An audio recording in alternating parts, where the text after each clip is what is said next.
J'enclenche la machine à remonter le temps.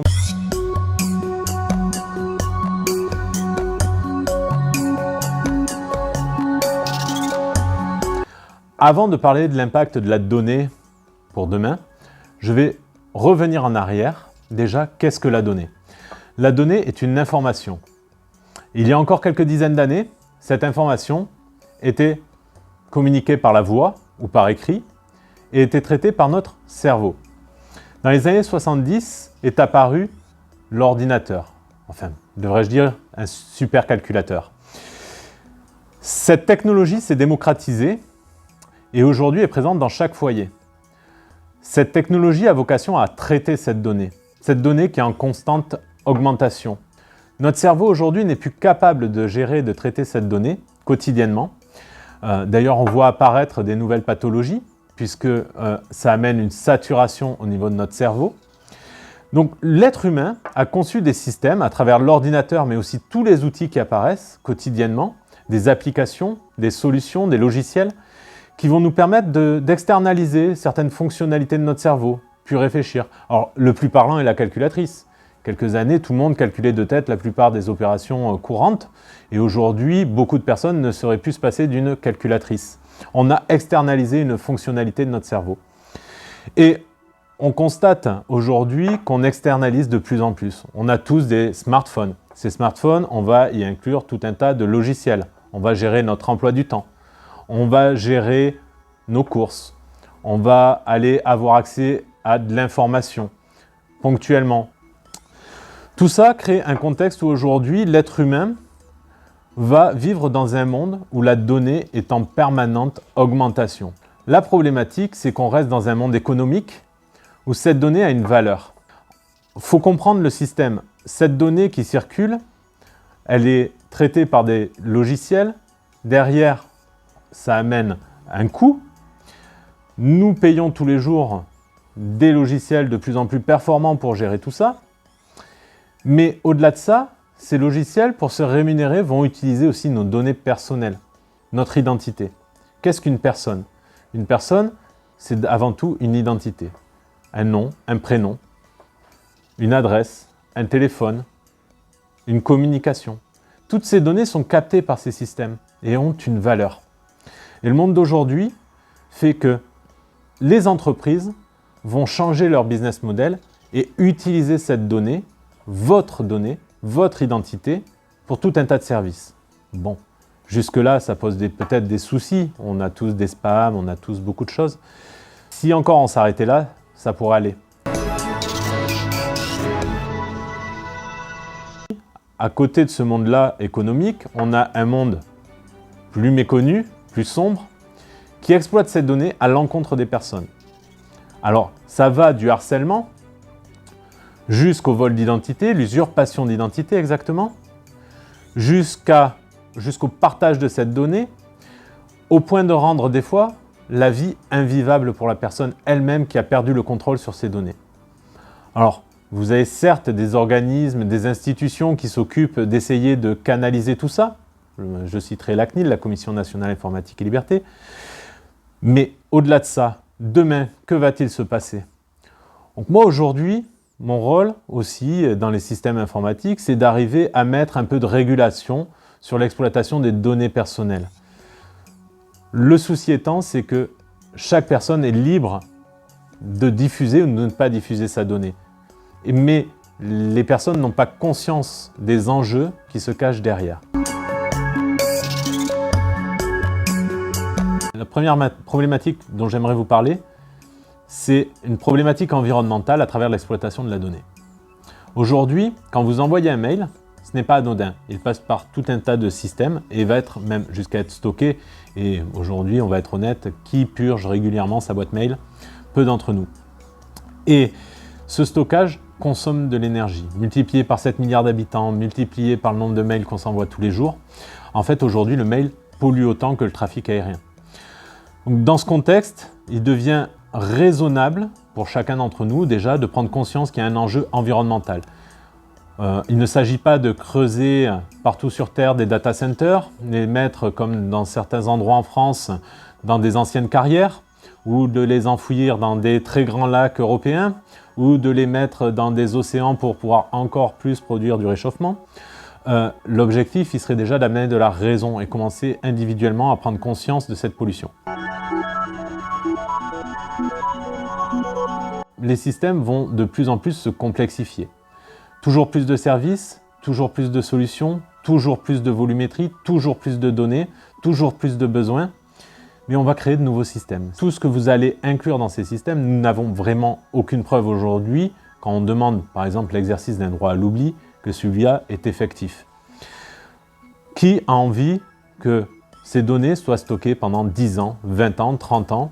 Toutes ces informations sur vous vont créer une personnalité, vont créer un contexte, et demain, on ne sait pas quelle autorité, quel gouvernement, quelle entreprise aura la main sur ces données et qu'est-ce qu'elle va en faire, et est-ce que ça sera par exemple un acte négatif envers vous?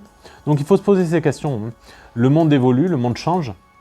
Donc en amont, je dirais que comme on a tendance à tourner sa langue 2 fois dans sa bouche avant de parler, je pense qu'il est important aujourd'hui de tourner ses doigts 2 fois au-dessus du clavier avant d'écrire quelque chose sur Internet. Le risque, il est sur les personnes, parce qu'on voit l'émergence de plus en plus d'enfants qui subissent du harcèlement, avec des fois des dérives tragiques. Et aussi dans le milieu professionnel, il devient très difficile de conserver une identité pour une entreprise. Plus elle va gérer de salariés, plus elle a un risque aussi de ce qu'on dirait bad buzz aujourd'hui. Tout ça fait que le contexte se tend, puisque d'un côté nous avons des groupes économiques qui décident de dématérialiser à des fins commerciales ou à des fins aussi politiques votre identité. Donc demain, qui aura la main sur les identités, sur les systèmes d'information? On ne sait pas. Donc là, il y a un risque pour moi de dérive. Ensuite, quels seront les groupes capables aujourd'hui d'accumuler ces données au point de peser? Quand on sait qu'un groupe de hackers est capable d'aller pirater une cible d'avocats aux États-Unis et réclamer une rançon de 55 millions ou 50 millions de dollars, et derrière, qu'est-ce qui se passe? Le cabinet en question va payer cette rançon. Ça veut dire qu'aujourd'hui, un groupe de hackers a un budget fonctionnel de 50 millions de dollars. Qu'est-ce qu'ils peuvent en faire? Donc derrière, qu'est-ce qui se cache derrière ces groupes de hackers?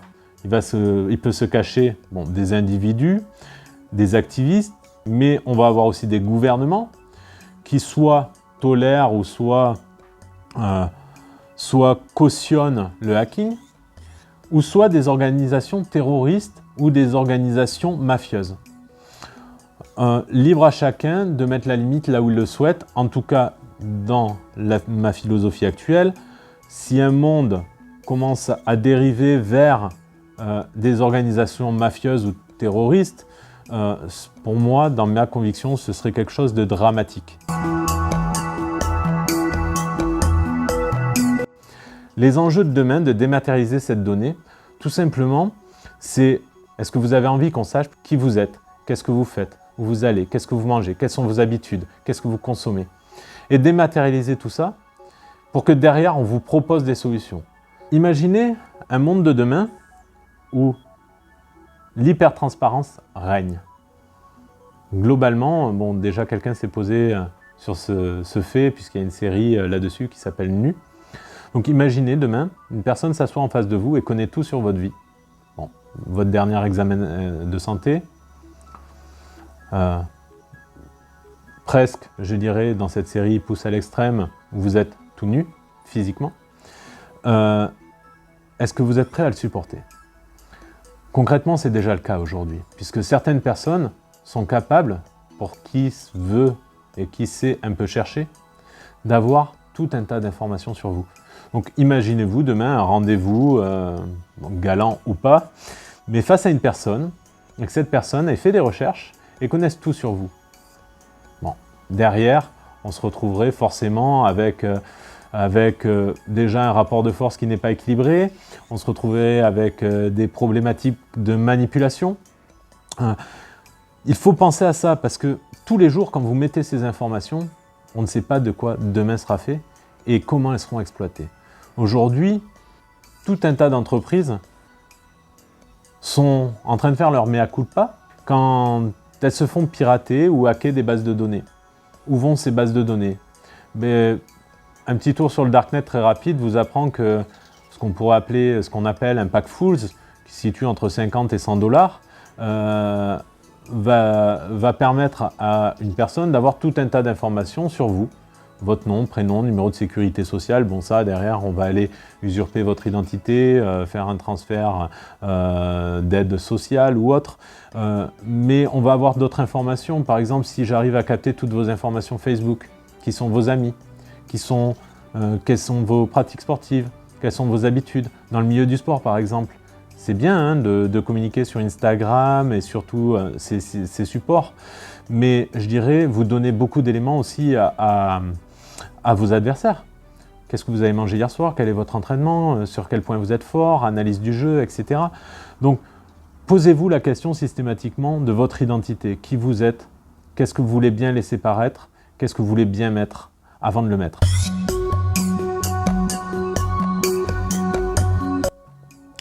Alors, pour certains d'entre vous, vous aurez déjà entendu parler, d'autres moins. Il y a quelques années, on a eu l'affaire Cambridge Analytica. Tout simplement, c'est l'exploitation de la donnée par des groupes politiques afin d'orienter une population dans son vote. Je dirais que ça, c'est du quotidien aujourd'hui. Beaucoup d'entreprises, beaucoup de politiques ou autres embauchent ce qu'on pourrait appeler les nouveaux métiers, data scientist, data analyst. Donc derrière, il y a le mot données. Analyse de données, la science de la donnée. Qu'est-ce qu'on en fait? Derrière, on va mettre des personnes spécialisées dans la psychologie pour pouvoir vraiment adapter une communication. Alors, c'est jamais fait de manière à vouloir nuire à l'individu, mais c'est fait de manière à vouloir gagner l'individu, que ce soit à travers de la publicité ou autre. Donc le monde de demain, moi je l'imagine comment toujours plus de données, des problèmes environnementaux de plus en plus lourds, donc toujours plus de systèmes pour gérer ces problèmes environnementaux, puisque je ne crois pas de toute façon que l'homme soit assez raisonnable aujourd'hui pour de lui-même entreprendre des démarches écologiques à son individu pour diminuer sa volumétrie de données. Et de toute façon, il ne le pourrait pas puisque c'est exponentiel et très compliqué à gérer. Tous les jours, on a besoin de travailler. Pour travailler, on a besoin d'outils parce qu'on a besoin de toujours plus aller vite, toujours produire plus. Donc je pense qu'il sera très difficile de contenir cette volumétrie de données. On va laisser à nos spécialistes de l'informatique et des technologies la capacité de créer des systèmes où la donnée prend de moins en moins de poids et demande de moins en moins de ressources énergétiques. Après vient la problématique de politique en fait, hein, puisque bon, le monde européen, je dirais le vieux continent, vit en paix depuis moins de 100 ans, hein, moins d'un siècle qu'on vit en paix aujourd'hui. On ne sait pas de quoi sera fait demain et la problématique se pose aussi sur cet or noir qu'est la donnée et la capacité de nuisance des pays entre eux, les pressions qui peuvent être opérées par certains États sur d'autres États. La guerre aujourd'hui elle se situe à ce niveau-là, donc plus on va communiquer, plus on aura de systèmes, plus on rend vulnérable notre écosystème européen, notre écosystème français, notre écosystème local et notre écosystème personnel. Donc quand on rend vulnérable un système, on risque des pressions. Ces pressions s'exercent quotidiennement à travers la cyberguerre. Et je dirais qu'il est aussi de la responsabilité de chacun de se protéger. Alors quand je dis se protéger, c'est de commencer à avoir conscience de tous ces risques et de prendre en compte dans sa vie la protection de sa personne à travers les systèmes utilisés. Que ce soit les antivirus, tout le monde connaît, mais toujours attention, si c'est gratuit, c'est vous le produit. Ça, c'est une phrase qui revient régulièrement, donc pensez que si c'est gratuit, c'est vous le produit. Donc, je ne vous dis pas d'aller au plus cher, je vous dis simplement d'amener de la raison à l'intérieur. Il y a tout un tas aussi d'outils comparatifs qui peuvent vous aiguiller vers le choix des bonnes technologies pour protéger votre vie privée. Mais je dirais que tout à chacun devrait au moins avoir un outil d'antivirus un outil de VPN qui est vendu avec généralement, pour quand vous êtes en mobilité, au moins protéger les données, les chiffrer pour pas qu'elles soient captées. Avoir un système de gestion de mot de passe, puisque aujourd'hui le mot de passe reste votre seul et unique vraiment sécurité. Tout le monde n'a pas des systèmes plus performants comme l'authentification à double facteur qui pose d'autres soucis derrière, hein, puisque si on met 2 facteurs, on a 2 fois plus de données. Donc déjà d'apprendre à se servir des outils informatiques.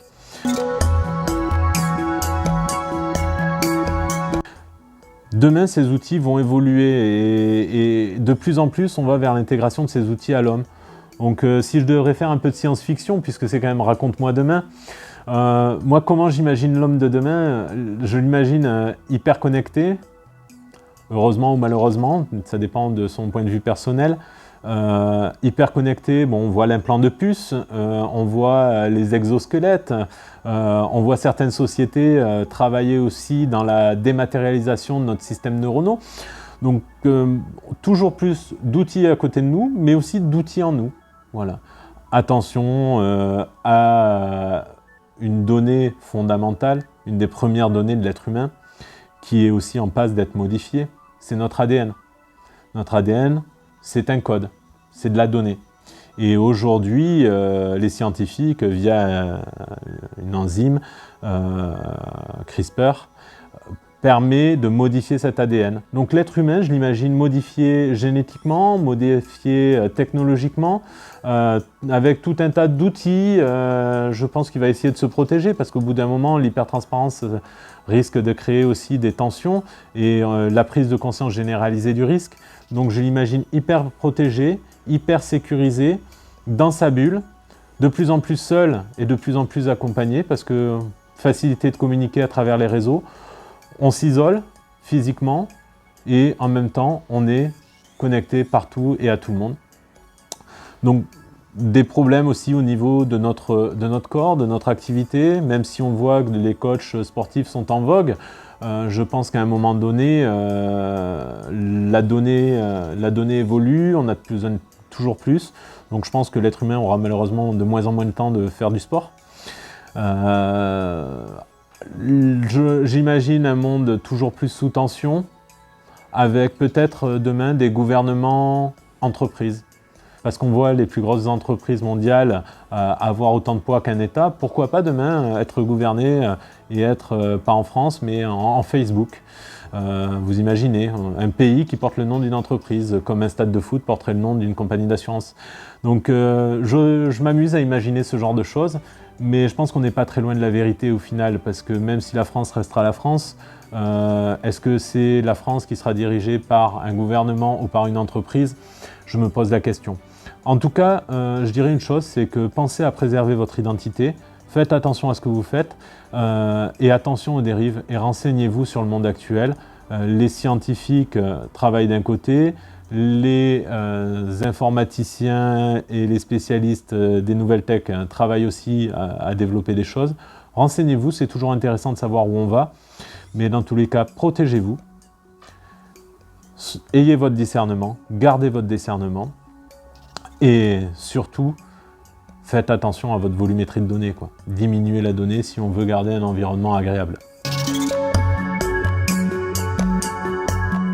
Je vais rester optimiste et je pense qu'aujourd'hui, les nouvelles générations sont assez conscientes de tous les phénomènes de société actuels. Et cette nouvelle génération, à travers ces ingénieurs, ces techniciens, ces politiques ou autres, va avoir beaucoup plus conscience des enjeux et devrait évoluer peut-être vers des solutions technologiques qui nous permettront de gérer cette donnée de manière plus écologique, plus vertueuse. Voilà, je pense qu'aussi les outils qui se développent seront beaucoup mieux maîtrisés par eux que par nous. Et aujourd'hui, certes, il y a des polémiques au travers de l'utilisation des nouvelles applications, TikTok, Instagram, etc. Mais je pense que le jardin secret des nouvelles générations ne sera pas le même que le nôtre aujourd'hui, et l'utilisation de ces outils de communication à des fins de se divertir sera mieux maîtrisée par eux. Voilà. Et au niveau politique, c'est pareil, je pense que les générations qui arrivent ont conscience des enjeux et ont de plus en plus envie d'avoir un environnement de vie plus agréable, plus écologique, plus tourné aussi vers l'autre d'une manière différente. Alors nous, ça peut nous choquer de passer du temps sur un téléphone portable à communiquer avec quelqu'un. C'est leur manière de communiquer. Donc l'adaptation humaine fera, je pense, peut-être aussi un monde différent de ce qu'il est, mais avec toujours ces codes, ces nouveaux codes. Voilà, et je pense que déjà le travail est enclenché, puisque en Europe, par exemple, on prend l'exemple, est arrivée une réglementation européenne sur la protection des données. Au début, personne n'y croyait, et aujourd'hui, cette réglementation, qui certes peut être mal perçue par les entreprises parce que c'est du temps, etc., mais au final qui est vertueuse et qui amène beaucoup de questionnements fondamentaux sur l'utilisation des outils, eh bien, on voit que d'autres pays sont en train de se mettre à niveau de cette réglementation. D'autres pays qu'on n'aurait jamais pu penser capables de faire ça. Bon, on a la Chine qui essaye d'avoir qui met sa propre réglementation sur la protection des données, mais on va avoir aussi aux États-Unis certaines régions qui, contre le gouvernement américain, vont essayer de mettre en place une réglementation assez forte pour protéger les données. Donc je pense que cette nouvelle génération a un avenir où elle sera consciente des risques, puisqu'elle y a été soumise très tôt. Et je pense que le monde de demain peut aussi aller vers du positif, un monde plus écologique, plus tourné, certes plus ouvert à travers les outils, mais en même temps plus tourné sur la protection de l'individu. Voilà, je pense qu'on en est, on est à un point de bascule entre ces deux possibilités.